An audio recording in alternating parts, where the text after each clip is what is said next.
Sin City, the backdrop, this cauldron of evil.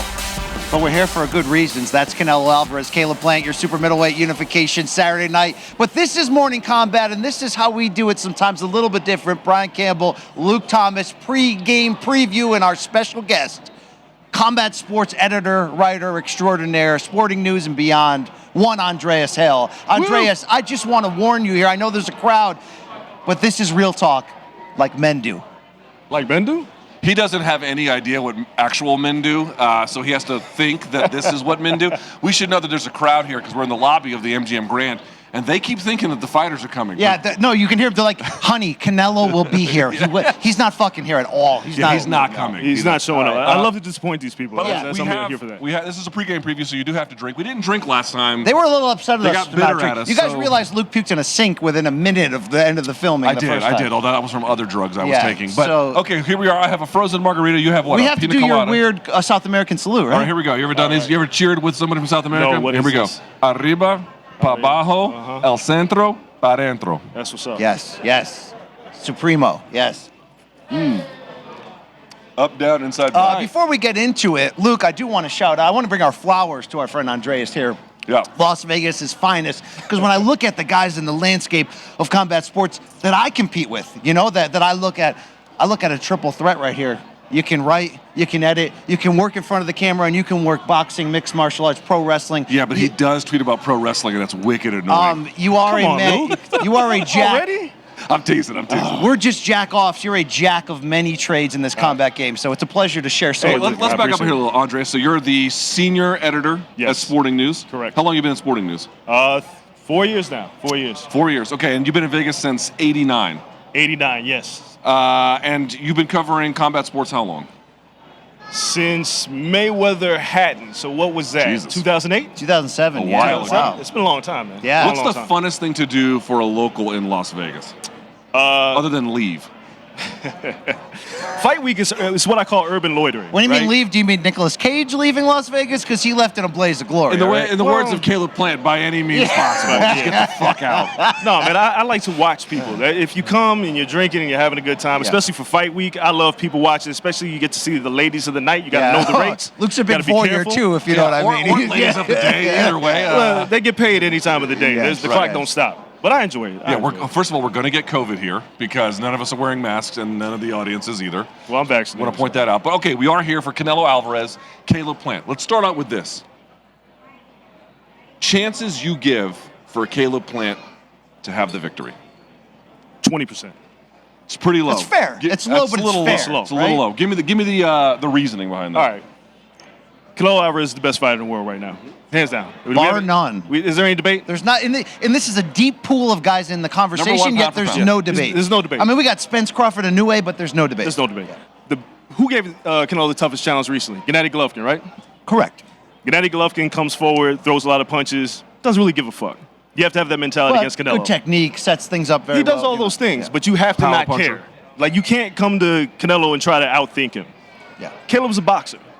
And I kind of liken this to, like, The Walking Dead, right? Like, if you got, like, a pea shooter, you can't kill a zombie. It's going to keep coming. Yeah. But Canelo's fought everybody. He's seen people like Caleb before. Everybody. This is nothing new. Right. So I can't see a scenario where Caleb has enough power to make Canelo respect him. And I think that's the key. You have to make Canelo respect you, or else he's going to walk you down the middle rounds. You can't keep him off of him. Yeah, how you? Yeah, and who's been able to? It's basically Triple G, Danny Jacobs for stretches. Yeah. By the way, Danny Jacobs will go to his grave knowing that he could have won that night if he put the foot on the gas. I'll say that forever. I love you, Danny Jacobs. But they all freeze. They all have a problem when Canelo's upper body movement and you throw a punch and you miss and you're like, shit. Now what do I do? We also don't talk about it. It's something I could keep going back to, like when you go back and you watch the Lara fight or something like that, which could be similar-ish to this one. We don't really know. By the way, the crowd is beginning to pick up that we're three losers. Yes. Or two losers and a nice guy, but no one knows who the fuck we are, so it begins to go off. If I take my top off, it might change things, though. Let me tell you that. Yeah, they'll go even quicker. Yes. Okay. But the point I'm trying to make is, even when he lands less frequently, Canelo, dude, the power punching, I keep going back to it, and it's hard to articulate because we don't have those handy PFL stats about how fast they're going. Put some respect on that cage. It's a very smart cage. It's the smartest cage you've ever fucking seen. It calls Uber Eats. It's wonderful. Okay. But the point I'm trying to make here is, dude, the power is so significant. We don't talk about it. Has Caleb Plant, you guys cover boxing more than I do, faced anybody with that kind of firepower. No, this is sort of where I'm getting at a little Mike bit. Lee Here. from Subway not coming through that door, right? Yeah. Vincent Finderbutts? Like, come on, man. Like, I love Caleb. I think he's a great Like, I person, love a great Germans, fighter. but the guy's name is Feigenbutz. Dude, I mean, come on. If your last name is Feigenbutz, do they make fun of you for that in German? Because in English, they're killing you for it. Yeah, but seriously, bro. don't you take my point to this? It's like, dude, the physicality, and I got to say, I'm surprised that Canelo's physicality has translated up to 168 as well as it has, but it has. The jury's in. He broke Billy Joe Saunders' faces. Dude, punching the arms of Callum Smith. It's just, I don't know what you can point to in the resume of Caleb Plant that's got that on the other side of it. No, in terms of punching. I Maybe don't that's see it. because you live in ordinary life. No, you know what I mean? a believable life. Believable life, okay? What do you make of the point? I mean, you're absolutely right. I think this also, Canelo was killing himself to make 47, 52, 54, even 60. He was always bigger than everybody else. 68 is the sweet spot. Don't forget that run at 155, Canelo weight, right? We did that for no reason a lot. For absolutely no reason. But when you look at him at super middleweight and you see the power, and he's 31 years old, he's just now in the middle of his prime. And the way he sits down on his punches, he's compact. And the other thing we got to talk about is body punching. I think that's really what's going to do Caleb in. Like, Rocky Fielding. Not that Rocky Fielding was shit. Rocky Fielding showed up, got beat up, went home. I had him in studio. He was a nice guy. He's a very nice guy with cherry Probably tattoos. good dad, but he got folded up into a suitcase. But he got hit in the body. He tried to hold his ground. First bag's Canelo said, free "All on right." Southwest. You know what I'm Hey, saying? you got it. Actually, 2 bags are free on Oh, Southwest. shit. Yeah. You also have to get bed bugs and lice by flying Southwest, which I That can is tell you also from true. experience has But it's happened. better than Spirit. Yes? There's no debate. The plane, I mean, the cabin is pressurized. You get that. I don't know if you get that on Spirit. The point I'm trying to make here is, we're talking about the power and going up to get the body work. Caleb does a lot of body jabs. There's a lot of extension from long range, and we saw Billy Joe Saunders try to play with that a little bit. Yeah. You think that might be relevant here? Like, how do you think it actually looks come Saturday night? Look, there's a couple things. One, Canelo's pissed off. I've been around him this week. You sense that he wants to hurt Caleb Plant. Yeah. Now, you believe that? You really I believe it? truly believe it. Canelo's a quiet guy, but you can tell when he's kind of pissed off. Yeah. Billy Joe Saunders started talking, he got his orbital broke. Motherfucker. Yeah, keep making fun of his accent, guy. Yeah, don't do that shit. He was born ready. Come on. You can't do it. But Caleb's best chance is if we have a Teofimo Lopez Lomachenko moment where Canelo's downloading information for too long and he falls behind a few rounds. Well, and yeah. Caleb stays away. You That's know the what's only going to one. have to happen? Dude, Lomachenko punted on half that fight. Yes, half. What's going to have to happen is that I think the hand and foot speed combination from Plant has to be overwhelming the first 4 or 5 rounds. So that's going to let you know. And if it is, and there's a chance it is, by the way. It might not just be in blazing speed, but the setups to get in and get out. If he can make Canelo off the chase for 3-4 rounds, then it expands the realm of possibilities. We also have to be clear. Canelo was losing rounds to Sergey Kovalev. I thought he was more or less down. He was down. Even, yeah. Canelo makes a decision to turn it up, right? Yes. And if he falls behind too many rounds, it could get very interesting because if Caleb is able to adjust with whatever adjustments Canelo makes, it can get dicey. Do I see that happening? No, but I also didn't see Teofimo Lopez beating Lomachenko. Fair point. So, All right, I want to talk a little culture. I did. And run to MK. Now, like a bitch, I predicted Lomachenko. Yeah. But back me up on this. I got right up and close to the line as I could about Lopez. He did, yep. And I was like, I just can't make that call. But I was like, dude, I knew that was going to be competitive. I knew it. Yeah. Dude, that guy's fucking talent's incredible. If people don't know your background, Andreas, you've done significant work in music journalism, hip-hop. You worked for BET. You worked for The Source, correct? I wrote for The Source. I worked for XXL. I ran a site called Hip Hop DX. Okay, so how many times did Joe Budden run into the office looking for your neck? Never. I never had a problem with Joe. I want to hear stories in a second, but I do want to connect this to Canelo and say you're a hip guy of style, culture, fashion, and brand. The Canelo brand, pretty hot right now, obviously inside the ring, but what about outside of it? What do you make of him just being a cool superstar? It's not that he doesn't have skeletons in terms of boxing sins. He made Triple G wait a couple of years. He may have knocked out Archie Solis's teeth on a street one time over a girl. I mean, there's been a couple hiccups, those weird tats on his arm. He's pretty fucking cool. We gotta give him his flowers the same, right? Come on, man. He's a red-headed, pale-skinned Mexican who can fight his ass off. And if I walk him into a room, the women go, "Who is that?" True. And then he can fight.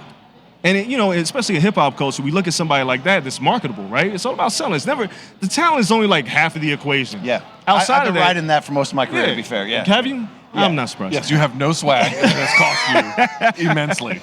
I've been living on flair. But let's for a have long this time. debate. We know that Canelo is the pound-for-pound best in terms of ranking talent. Yes. And like historically, this feels pretty special. I mean, Mayweather and Pacquiao was special. This is pretty fucking special, right? Yeah, I mean, what he's accomplishing is, he's on an island of his own. That's why I say when we talk pound for pound, I mean, look what the guy's done. We can. There's not too many fighters, dead or alive, that have a resume that can say they fought Floyd Mayweather. Even though he lost, he was 23.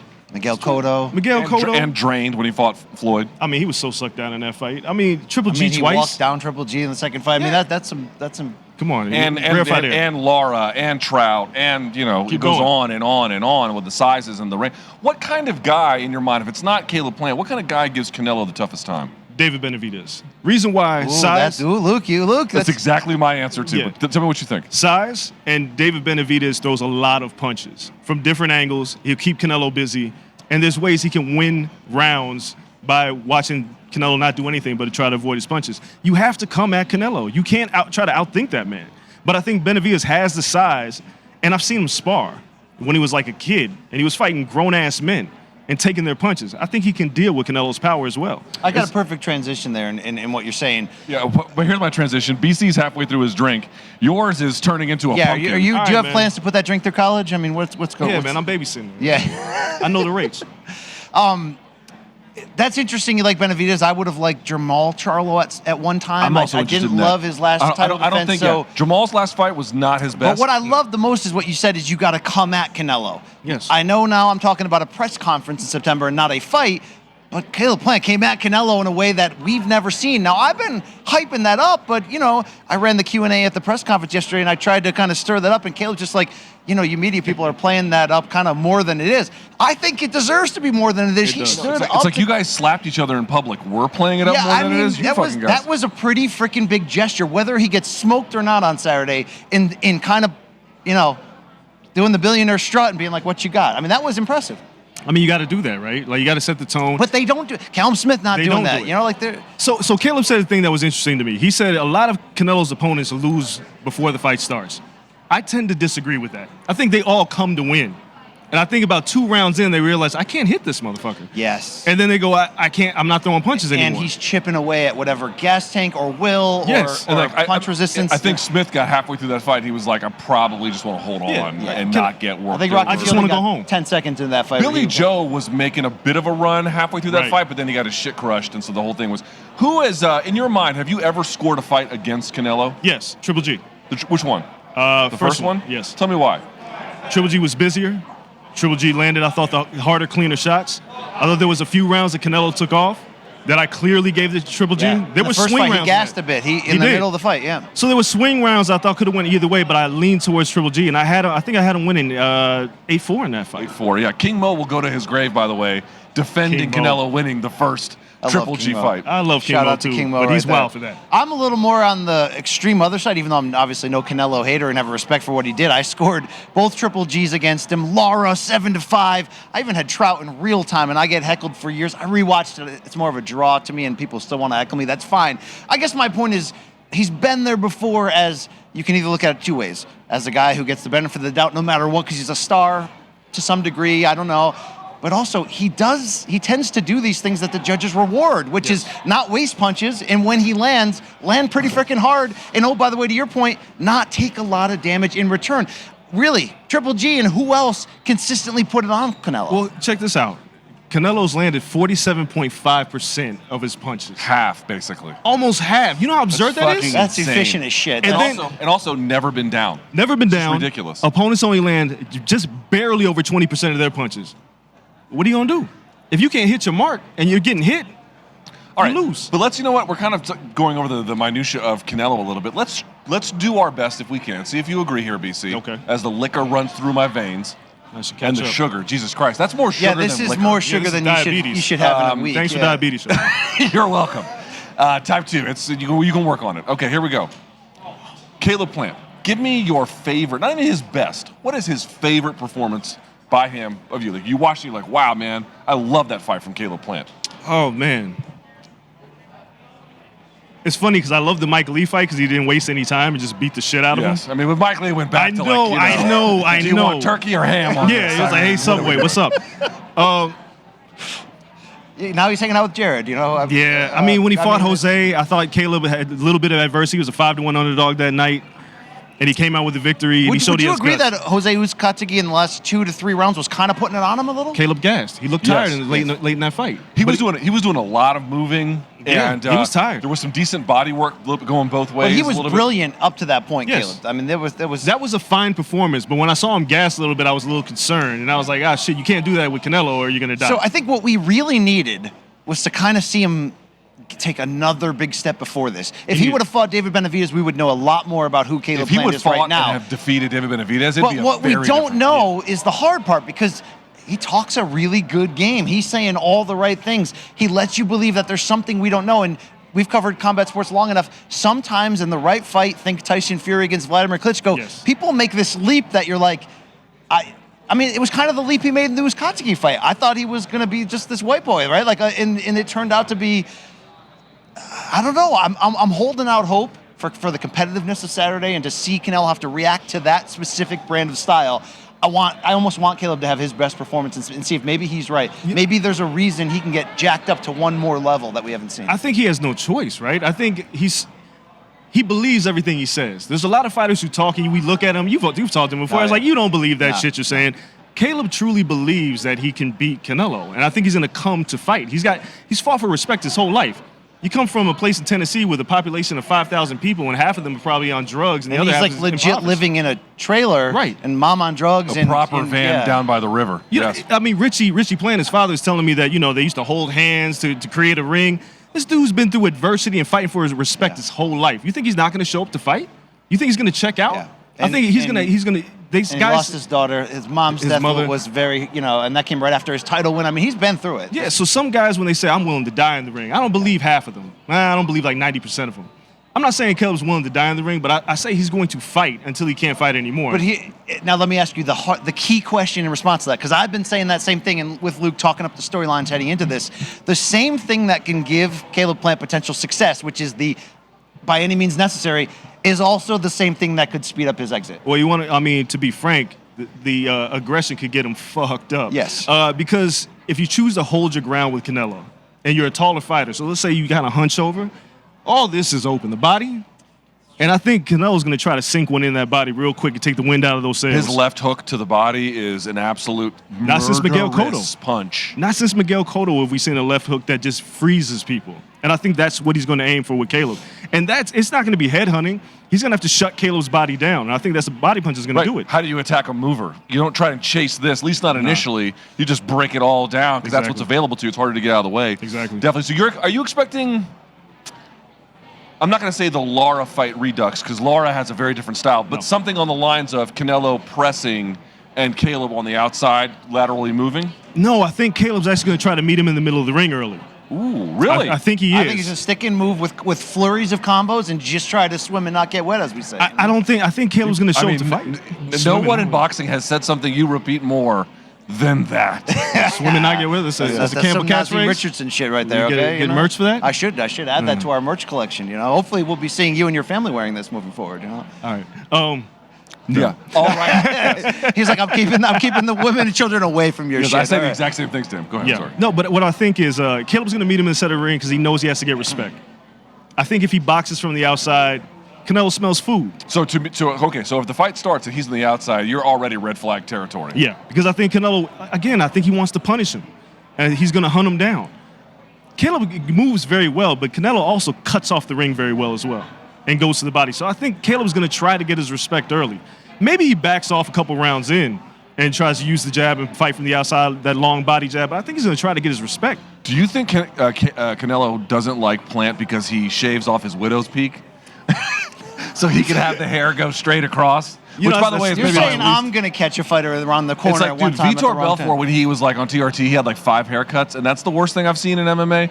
But honestly, in boxing, the shaving of the widow's peak in the shadow of it too. Yeah, it's like, dude, we know you have this, right? Yeah. Like you cut it off, but it's like it's right there. It's worse than the Dewey Bozzella haircut. You remember that, right? Yes, I remember the Dewey Bozzella haircut. I love haircut. Dewey's story, but that hair was terrible. That was whack. That was atrocious. That was disrespectful. What do you think about Canelo's future, and if he doesn't win this, I'm sure we're going to get a rematch. Absolutely. And you got, and I'd be excited about it if you could tell me in advance what's going to happen. But does Canelo go directly to 175? Because he's using words like Artur Beterbiev, which is a mind F, if you will.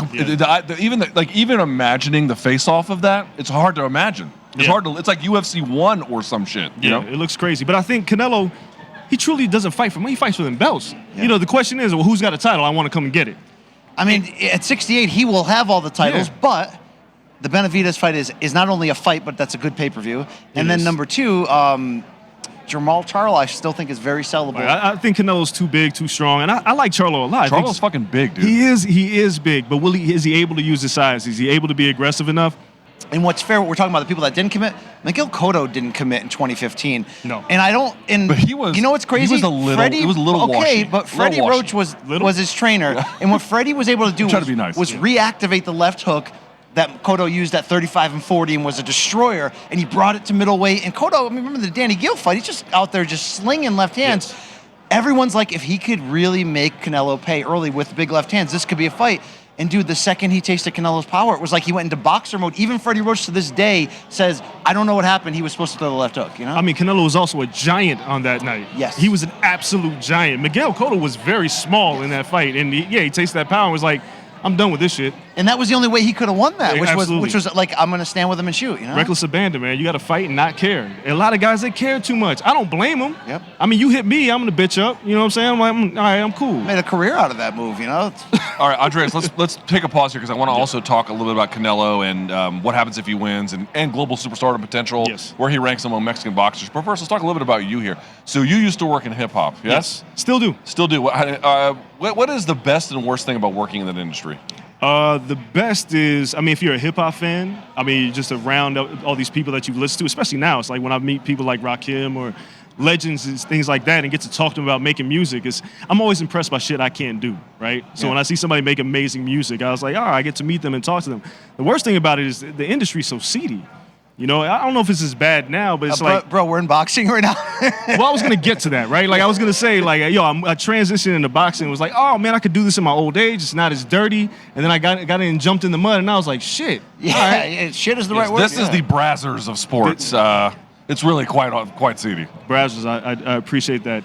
Yes, that Bang reference. Bus or whatever is your whatever. I don't want to go that far. Wow. Okay, Bang Bus. Holy shit. Yeah. All right, but seriously, it was.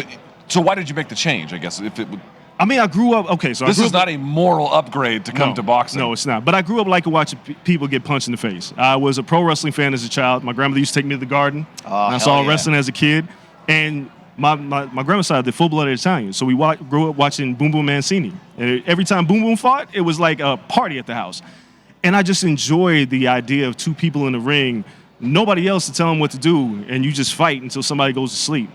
So it stuck with me my whole life. And in hip-hop, it's like a freestyle battle. You're on the corner, you got your wits about you, and you got to make a decision. There's no timeouts in a freestyle battle. So boxing and MMA and pro wrestling, they all kind of go hand in hand to me. And I just wanted to make the transition. More importantly is because I didn't see people looking like me telling our stories. When it came to boxing, you see a majority of minorities in the sport. No respect. You mean bald guys with beards, right? That's the class that's you're what I'm talking about. Yes. Yeah. But no, I really, honestly, I was concerned because I would see so many older white men tell stories about young black fighters coming from broken homes and poverty. That's not everybody's story. And I wanted to add that perspective, like, okay, listen, I come from some of these same places that they came from, and their stories are all different because we don't root for the fight, we root for the fighter. Yeah. And I don't think enough stories are told in boxing because I root for the fight itself, but I know what you mean. I like the fight, but I think the casual fan likes the fighter. 100%. Floyd Mayweather, why is he so big? No, you never watched the Floyd Mayweather fight left and was like, man, that was an exciting fight. But you paid to see the next one. There were a couple of ones, though. I know what you mean. Late career. Yeah, we're not talking about Pretty Boy. Madonna was a good one, the first one, and there was someone before that when he was Pretty Boy. Yeah. I know what you mean. Yeah, so I've always wanted to cover the sport from our perspective. And I wanted to open the door for young black men and women. This ties to do into as well. what you're doing with the cartoon with Big E of WWE fame. yes. Can you tell us about that? Because that's pretty awesome. Yeah, so This is pro wrestling I'm going to check out. No, I'm teasing. Big E, I know he's going to watch this. I'm a fan. That's so. some ignorant shit right there. This is so disrespectful. That's what our show's built upon. I can't even talk to Luke anymore. Hey, cancel culture, you two. I'm just joking. Listen. Luke's like, let him tell you about what BC said about the Japanese MMA listen. fans. I have the Rock socks on. Wow. Everything is pro wrestling. Yeah, that's Everything life, okay? is pro wrestling. Okay, I'm done here. All right, what's this cartoon you're up to? Yeah, so me, Big E from the WWE, and Johnny Davenport, who designs all the wrestling gear. After George Floyd passed, we had a conversation. Mm-hmm. We was like, well, how do we keep these conversations going? Yeah. I appeared on the New Day podcast. We talked about civil rights, and we talked about all these heroes. And we was like, well, how do we get to kids, and how do we have kids understand who a Ruby Bridges is or a Julian Bond is? And we thought about Schoolhouse Rock. I grew up watching Schoolhouse Rock. Damn Three's right. the magic number, still in my head to this day. So we decided we wanted to make a cartoon, merging Schoolhouse Rock with civil rights activists. And Did you have connections in that space, or how'd you go knocking? In terms of who? In terms of to get it made and to get somebody to green light. Johnny was an illustrator. And, Nice. I have my connections in music, and he's a pro wrestler who was wearing it on his gear at the time. And I was like, well, we can't let it die in your wrestling gear. We should make a cartoon. Absolutely. So we launched a Kickstarter, raised $130,000. We have Rhapsody, Grammy-nominated artist Rhapsody, doing the song on Ruby Bridges for our first pilot episode. And we're hoping that we turn this thing into a series. And who is voicing?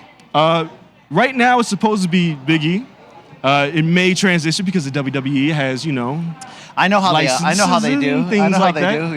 Yep. But we're hoping that that's what we get to do. We're actually in the animatic stages. We're finished. The song's already done. So early next year, you should see the first episode. I'm that guy who every time I see Big E, I bring up the Langston name, man. Which he's still Big E Langston to me. I'm sorry. Okay? Yeah.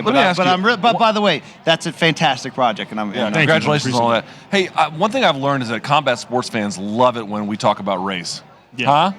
Oh, they love it. They love me when I talk about it. You know how I'm the most It's one woke. thing for me to bring it up, but then I do. And here's the thing: what is your you won't attitude? back down from fighters. Exactly. Well, I don't give a shit. No. I've seen that. So, what is your attitude about what's the proper way, not to discuss it per se, but when you think about how you can here's what I can't figure out. For things where I have noticed that the rest of the community doesn't agree with me, I have viewed my role as I don't think I'm going to be the guy to convince you, but I might be the guy to constantly put this in your face, and it becomes enough where the next person who comes along might be able to take that and run with it. Because I'm not going to be the guy who gets the actual convincing done, just that I make it visible. Right. How do you view challenging these issues? I mean, I think you have to know how to have a conversation with somebody and not always insult them. I do some insulting on Twitter. I'm about to say, I've seen some swords. I do. But you have to pull it out. But I think you always have to be able to back what you say. I don't say anything without any rationale or reason, especially when it comes to race. I think a couple of years ago, I asked people, I was like, when's the first time black people, when did you encounter racism? Because I think a lot of people think we just woke up and was mad one day and was like, I hate white people. And it didn't happen like that. And I had so many people telling me stories about when they were first treated different because of the color of their skin. And I had so many white folks that was like, I didn't know. I didn't know that you were 6 years old and you couldn't play with some white kids because you were black. And that's why you were treated different. So I think you have to find ways to have conversations where people can relate to those conversations and not feel like they're being talked at. Okay, favorite Twitter beef that you've had? My buddy, you're over there on that grill, just turning the beef over. So there's two. It's Jorge Masvidal, which actually turned into Abe Kawa because Abe jumped in and I knew he was running. I've seen that one. Yeah. Mm-hmm. So me and Masvidal got into it about him posting Martin Luther King quotes. Like, stop. They love doing that. I hate that shit. And I like doing that. Good old Candace Owens. I saw the Candace. How did that one get started? That was a big one. She said something about the coronavirus and black people protesting. She tried to liken the two. And I was like, that is the most ridiculous, asinine, comparison you tried to make. And then she fired back at me, and I was like, oh, you opened the floodgates, so what's up? And we just went back and forth. And we've done this several times. And Jason Whitlock, too. Fuck that guy. One thing I have noticed is, I don't know what you make of it. I mean, I sort of get it, and it is changing significantly. When I first started covering MMA, for example, it was almost everyone around you, fighters, media, fans, were all white. That has changed to a significant degree. So. But I've been saying this, you can go to a big boxing event, full crowd, you might see a white person there. It's possible, but it's not going to be. I don't think I've ever been to an MMA event like that. We haven't. The sports are still kind of self-segregated in that way. Do you think that will change over time? I hope so. I mean, you have to feel like, I know a lot of black people who love MMA, but they're like, I don't want to go there because that's not my environment. And I don't want to blame Dana, but if you're pushing a Kobe Covington to go meet Donald Trump, but Tyron Woodley is the champion, he didn't meet Obama, and Tyron Woodley had a great run. You don't feel comfortable in that environment, and I think it'll change over time. I mean, look, we have 3 Nigerian American champions. We have 3 black men: Israel Adesanya, Francis Ngannou. He's Cameroonian. Cameroonian, I'm sorry, and Kamaru Usman, and if that doesn't get you involved as an African American, what wouldn't? Do you think the fighters across MMA and boxing do enough to use their platform? I mean, Deontay Wilder had the till this day speech, but people didn't take it for what he was actually trying to say. I know, they turned it into a meme. Yeah, it's challenging. I can't expect all fighters to think like I think. I think we do that. We put our responsibilities on other people.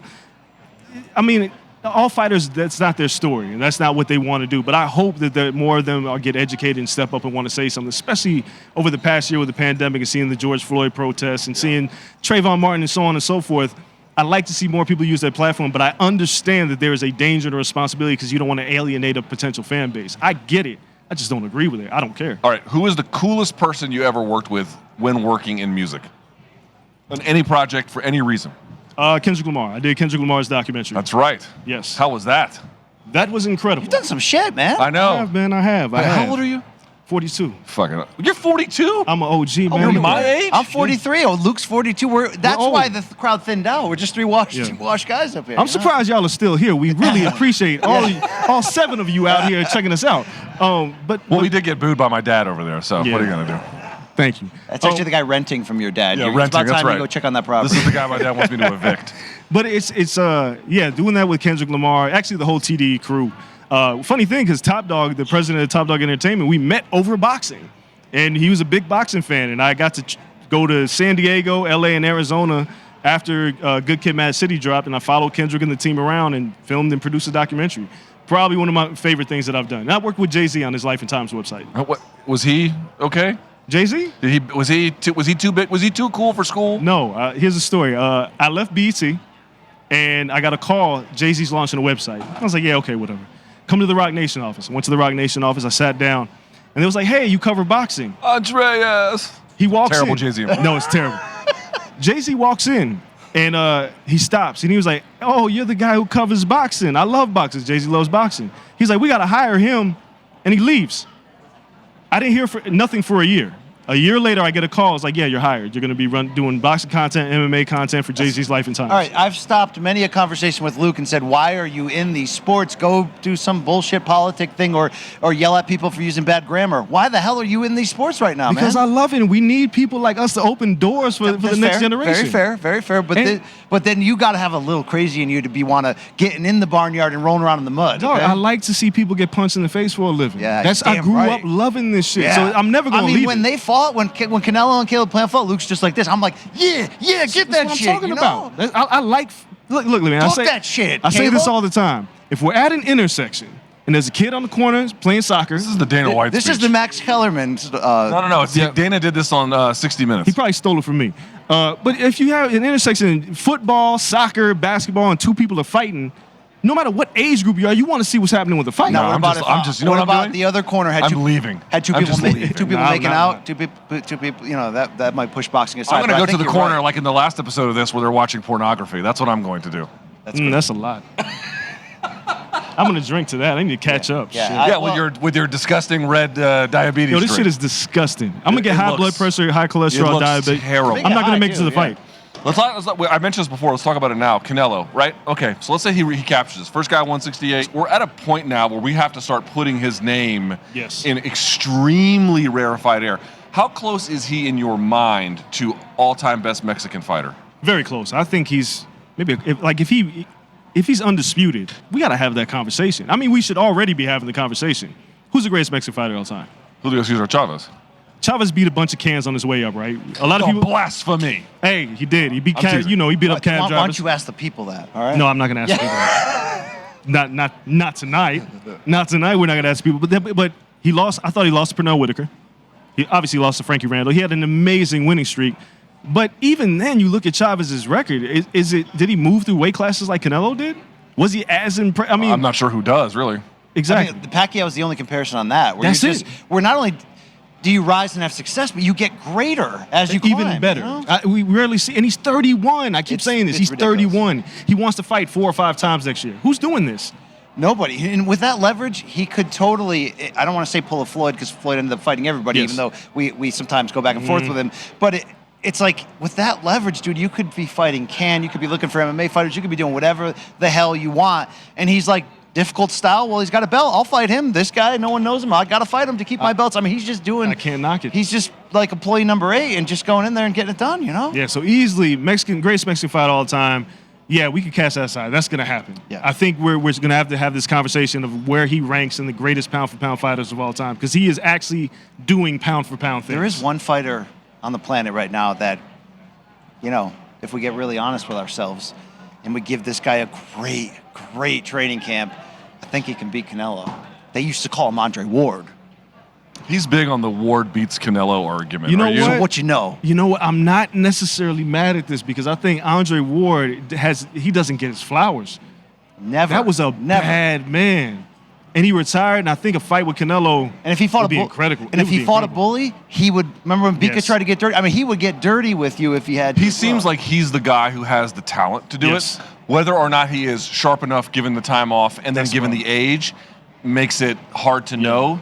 But I do agree from a talent perspective. He's like him and Benavidez, you watch and you're like, oh, right, it's possible here. It's Yeah, possible. Andre Ward has the tools, the gifts, the reflexes. You have to have reflexes to fight Canelo. If you can counter Canelo, you're in the fight. Yeah. I think Andre Ward has all the tools necessary, but the time that has lapsed, I mean, shit, Andre's a heavyweight now. He ain't sucking down to 68. All right, BC, we got to move this along because they're telling us in our ear. Give us a prediction. I think Canelo's what you're going to go. Yes. How does the fight look? Where does it end? Ends in eighth round. He doesn't even make it to the back third. No, I keep saying it, man. I think Canelo wants to punish him. He wants to make a point. I think he's not furious, but he told me yesterday. He said, you know, I'm not trying to prove anything, but I'm going to have him prove. I'm going to prove something to him. Well, what are you going to prove to him? He's, I'm going to stop him. I'm going to hurt him.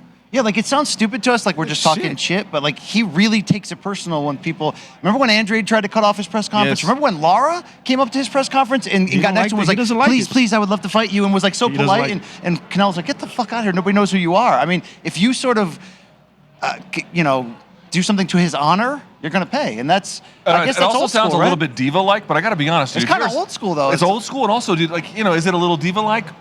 Maybe. Sure. But if you're at this level and you've done this well and you're taking on challenges like he is, You need the motivation. You gotta let some Michael shit Jordan. slide. You Michael gotta let it Jordan, go. that shit, right? Absolutely. So, yeah, I think he stops him 8. Probably the body punches catch up to Caleb late. I don't even think Caleb may not go down. I think his dad might have something to do with this. He might be watching his son get beat up. I don't think Caleb's going to quit. I just think he may get beat up. Interesting There you stuff. Can we go on record now that we have an expert here and say that the Low End Theory by A Tribe Called Quest is the greatest hip hop album of the 90s? No. Illmatic.